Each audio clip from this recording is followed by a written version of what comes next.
السلام عليكم ورحمة الله وبركاته.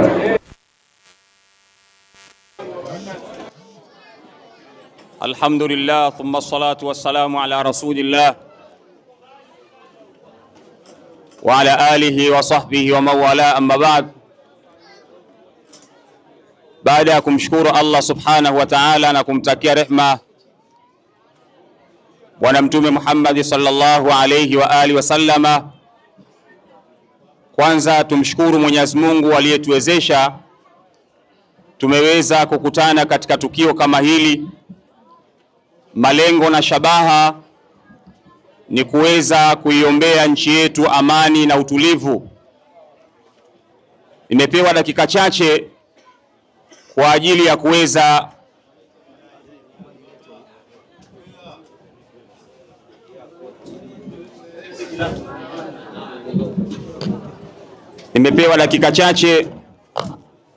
kwa ajili ya kuweza kuwasilisha maneno machache ambayo yanaweza yakatufaa na ujumbe ambao tunaweza kuondoka nao. Ndugu zangu, tunatambua ya kwamba amani ndiyo kitu pekee ambacho kimeweza kutufanya sisi Waislamu na ambao sio Waislamu tuliokusanyika katika mkusanyiko huu. Tunatambua ya kwamba mkusanyiko huu umekusanya watu wa madhehebu tofauti na watu wa dini mbalimbali, lakini kilichoweza kutukusanya hapa ni kitu kinaitwa amani. Lakini ukiacha amani ni ule upendo na ushirikiano tuliokuwa nao wa Tanzania katika taifa letu. Ndio maana leo mnaona tumeweza kuchanganyika mahala hapa, Waislamu na wasiokuwa Waislamu. Lakini tumeweza kukutana hapa makabila mbalimbali kwa sababu ya utamaduni wetu wa Tanzania.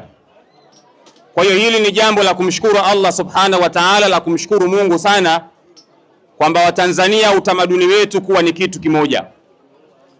Vijana wenzangu Waislamu na wasiokuwa Waislamu tuliokutanika katika mkutanyiko huu, kila mmoja inatakiwa awe balozi wa kuweza kuhubiri amani baada ya kuondoka baada ya mkusanyiko huu.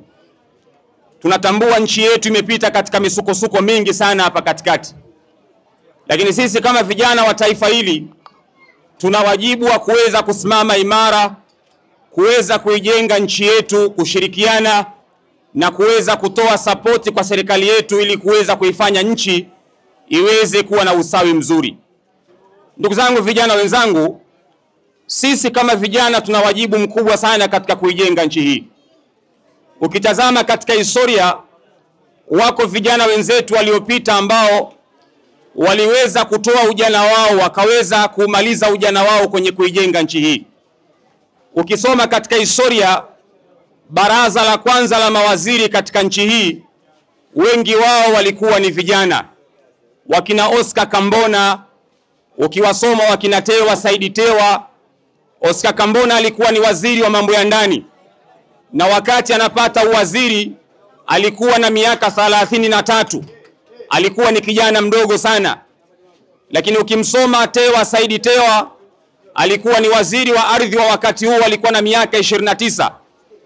Lakini ukimsoma makamu wa rais wa kwanza katika nchi hii ambaye ni mzee Rashid Mfaume Kawawa, alikuwa na miaka 35. Wakati huo mzee Nyerere alikuwa na miaka 39. Kwa hiyo ukiangalia katika historia, wazee wetu wa miaka hiyo ambao walikuwa ni vijana waliweza kuitengeneza Tanzania katika ushirikiano na kupendana, wakaijenga mpaka leo nchi imefika hapa. Neema tunayoiona leo ya amani na utulivu na kupendana ni matunda ya vijana waliopita miaka iliyopita. Wao waliweza kutumia ujana wao vizuri kwenye kuijenga nchi. Wito wangu na ujumbe wangu kwa vijana wenzangu Waislamu na wale ambao sio Waislamu, tusiwe mstari wa mbele kwenye kuibomoa na kuiharibu nchi yetu. Hii ni tunu ambayo tumeletewa na wazee wetu, tumeletewa na walimu wetu, tumeletewa na viongozi wetu.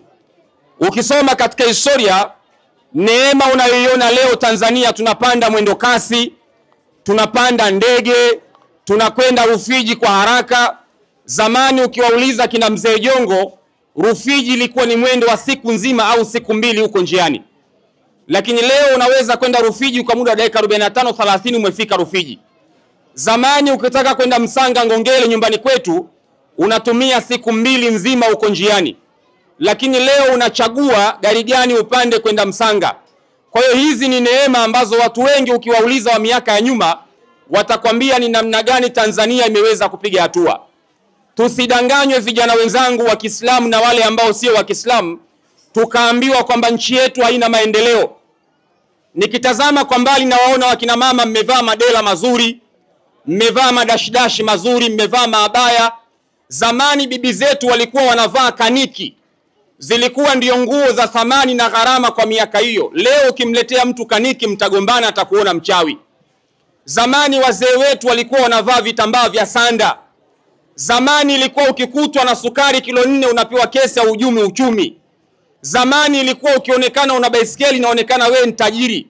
Kwa hiyo ukiitazama Tanzania ya leo na miaka iliyopita, Tanzania hii ina maendeleo makubwa na ina neema kubwa sana kufananisha na miaka ya nyuma ambapo wazee wetu maisha walioishi. Zamani ilikuwa wazee wanakwenda kupanga foleni kwa ajili ya unga wa njano. Njaa ilikuwa inatawala, unga wa njano ulikuwa na thamani. Lakini leo mahindi ya njano watu wanatumia kulishia ng'ombe, lakini zamani kilikuwa ni chakula, watu walikuwa wakipanga foleni. Kwa hiyo kuna maendeleo, tusidanganywe na maneno ya watu mbalimbali wanaokuja kutudanganya kwamba hakuna haki, hakuna maendeleo. Sio jambo la kweli. Yuko mwanafalsafa mmoja aliwahi kusema neno haki linakuja katika mtazamo wa haki, lakini inawezekana nyuma yake kuna watu wanabatili wameificha kwenye neno haki.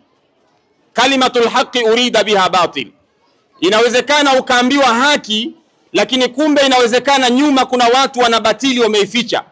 Inawezekana kuna watu wana agenda za kisiasa. Inawezekana kuna watu wametumwa kwa malengo ya kuja kufanya sabotage kwenye nchi yetu ya kiuchumi. Kwa hiyo tusidanganywe tukaaminishwa kwamba hakuna haki au hakuna maendeleo. Tufanyeni kazi, tupambane kwenye kuijenga nchi yetu.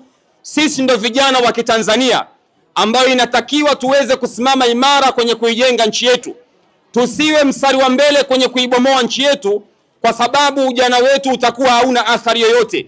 Wazee waliopita, vijana waliopita, athari yao inaonekana. Ndio maana leo mnaiona Tanzania ya amani.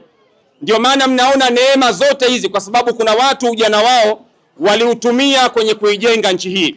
Mwisho nimalizie ujumbe wangu kwa vijana wa Kiislamu na msiokuwa Waislamu. Kuna tishio limekuja la tarehe 9. Kuna baadhi ya watu wanahamasisha vijana waingie barabarani kwenda kuandamana. Vijana wenzangu wa Kiislamu na wale ambao sio wa Kiislamu, katika moja ya kitu cha ajabu na cha hatari zaidi, wale ambao wanatuhamasisha sisi kuingia barabarani kwenda kuandamana, kuharibu nchi yetu, kuharibu miundombinu yetu, wao hawapo katika nchi hii. Lakini pia wao hawapo front line, hawapo mstari wa mbele. Wanatuhamasisha sisi tukaharibu nchi yetu, tukaharibu miundombinu yetu, tukaharibu taswira ya nchi yetu kimataifa. Hii ni katika moja ya sabotage kubwa sana tukikubali kuingia kufanya maandamano kwa lengo la kwenda kuharibu nchi yetu. Kila mmoja akitoka hapa awe ni balozi wa kwenda kumwambia mwenzie kwamba sisi kama vijana wa Kitanzania tuna wajibu wa kulinda taifa letu kwa gharama yoyote, na wala haiwezi kuwa wajibu kwa kijana wa Kitanzania kuiharibu nchi yake. Yako mengi yatazungumzwa. Nimegewa dakika 6 niweze kuwasilisha lile ambalo Mwenyezi Mungu amenikadiria kuweza kuliwasilisha. Ujumbe wangu kwenu kama vijana wa Kitanzania, tusishikwe masikio. Kila mmoja atambue kwamba hii ni neema, na kila mwenye neema anahusudiwa. Hakuna anayependa kuiona Tanzania ipo katika mtazamo huu. Kwa hiyo ondoka na ujumbe huu, kuwa balozi, nenda kamwambie kijana mwenzio kwamba hatuandamani, hatuingii barabarani, tutapambana kuijenga na kuweza kuithamini nchi yetu kama walivyotuachia wazee wetu. Wassalamu alaikum wa rahmatullahi wa barakatuh. Babdeo Miladu Online TV, pamoja nawe katika kheri.